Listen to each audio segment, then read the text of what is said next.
وقت سے پہلے میں بڑی ہو گئی اور میں انہیں سمجھایا کرتی تھی کہ ایسی کوئی بات نہیں، آپ شک نہ کرا کریں میرے اوپر۔ پر مرد ذات کہتے ہیں نا، شک کے بنا کے اوپر زندگی ختم کر دیتا ہے کبھی کبھی۔ بس ایک دن ایسے ہی میرے شوہر کو پتہ نہیں مجھ پہ کس چیز کے اوپر سے انہیں اتنی الرجی تھی کہ انہوں نے مجھے بہت مارا۔ چھوٹی چھوٹی بات کے اوپر غصہ کرتے، چھوٹی چھوٹی بات پہ مارتے اور شک کرتے۔ اگر کہیں کام پہ بھی جاتے تو بیچ بیچ میں آ کے خیر خبر رکھتے کہ میں کہاں ہوں، کیا کر رہی ہوں، جبکہ گھر کے باہر تو میری دنیا تھی ہی نہیں۔ شادی کے بعد تو ویسے بھی گھر سے باہر نکلنا بہت مشکل ہو جاتا ہے، لیکن ان کا جو شک تھا نا، وقت کے ساتھ ساتھ گھٹتا تو کیا، بڑھ ہی رہا تھا۔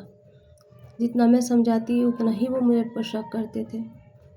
وقت کے ساتھ ساتھ انہوں نے میرے اوپر اب مارنا، گالیاں دینا اور برا بھلا کہنا اور شک کرنا ان کی فطرت بن گئی تھی۔ بغیر مجھے پیٹے انہیں چین ہی نہیں پڑتی تھی۔ جب تک وہ 2-3 ہاتھ میرے منہ پہ نہ مار دے، جب تک 2-3 لات وہ میرے پیٹ پہ نہ مار دے، انہیں سکون نہیں ملتا تھا۔ کیونکہ اب میری کم عمر تھی، میں حاملہ بھی بہت جلدی ہو گئی اور میں نے ایک پیارے سے بیٹے کو جنم دیا۔ 9 مہینے تک انہوں نے مجھے بہت مارا، پر اس بچے کو دنیا میں آنا تھا، وہ دنیا میں آ گیا۔ میں نے سوچا بچہ ہو گیا، اب زندگی سدھر جائے گی اور سنور بھی جائے گی۔ لیکن کہتے ہیں کہ بچہ ہونے کے بعد بھی میری زندگی میں نہ تو کوئی چار چاند لگے، نہ ہی کوئی سدھار آیا، اور بلکہ میرے ہسبینڈ کو دوسری ایک عورت سے پیار ہو گیا اور وہ مجھے کہنے لگے کہ میں اسے چھوڑنا چاہتا ہوں۔ کیونکہ ان کی عمر میں اور میری عمر میں فرق تھا تو لازمی ہے چہرے پہ بھی بہت زیادہ فرق لگتا تھا۔ اکثر کوئی بھی انہیں کہتا تھا یہ آپ کی بیٹی ہے کیا؟ یہ چیز انہیں اندر ہی اندر کھایا کرتی تھی اور وہ اسی چیز سے چڑا کرتے تھے۔ اس میں میرا کیا قصور تھا کہ وہ مجھے ان کی بیٹی سمجھتی ہے؟ تو ان کا اندازہ تھا یا لوگوں کی غلط فہمی تھی یا بڑوں کا فیصلہ غلط تھا۔ وقت گزرتا چلا گیا اور میرے ہسبینڈ کے ظلم حد سے زیادہ بڑھتے چلے گئے۔ میں دبتی چلی گئی اور وہ مجھ پہ حاوی ہوتے چلے گئے۔ لیکن کب تلک میں سہتی؟ میں اپنے ہسبینڈ کے بارے میں جان گئی تھی کہ وہ کسی اور سے پیار کرتے ہیں، لیکن میں بھی ان کی زندگی کا ایک حصہ تھی۔ میرے ساتھ ایک بچے کا ساتھ تھا۔ میں کیسے زندگی گزاروں گی؟ عورت سب چیزیں بانٹ سکتی پر اپنے شوہر کو نہیں بانٹ سکتی کسی کے ساتھ۔ میں نے ان سے کئی بار کہا کہ میں آپ کو نہیں بانٹ سکتی، چاہے عمر کا کتنا ہی فاصلہ کیوں نہ ہو، آپ چاہے مجھ سے نفرت کریں یا محبت کریں، لیکن میں آپ کو کسی کے ساتھ نہیں بانٹ سکتی۔ لیکن وہ کہتے تھے کہ مجھے ایک دن تمہیں چھوڑنا ہے، میں تمہیں رکھنا نہیں چاہتا، کیونکہ دنیا کی باتیں میں نہیں سن سکتا۔ ان کی انا ان کے آڑے آ رہی تھی اور میری عمر کا تقاضا شاید انہیں کھا رہا تھا اندر ہی اندر۔ بس ایک دن میرے شوہر کو اچانک پتہ نہیں کس بات پہ اتنا غصہ آیا کہ انہوں نے بچہ تو میری گود سے چھین لیا اور مجھے 3 بول بول کے گھر سے نکال دیا۔ بہت روئی میں، بہت تڑپی، میں نے بہت کہا کہ مجھے گھر سے نہ نکالے، ایک کونے میں ڈال دے، کیونکہ میری ماں ہے، نہ میرا اور کوئی ہے، باپ نے بھی دوسری شادی کر رکھی ہے، میں کہاں جاؤں گی؟ پر انہوں نے میری ایک نہ سنی اور کہا کہ کہیں بھی جاؤ، میں یہ چیزیں نہیں سہ سکتا۔ آخر کار مجھے ہار کے پھر اپنی ماں کے گھر جانا پڑا، جہاں میرا باپ اور میری سوتیلی ماں ظلم کرنے کے لیے میرے تیار بیٹھے تھے۔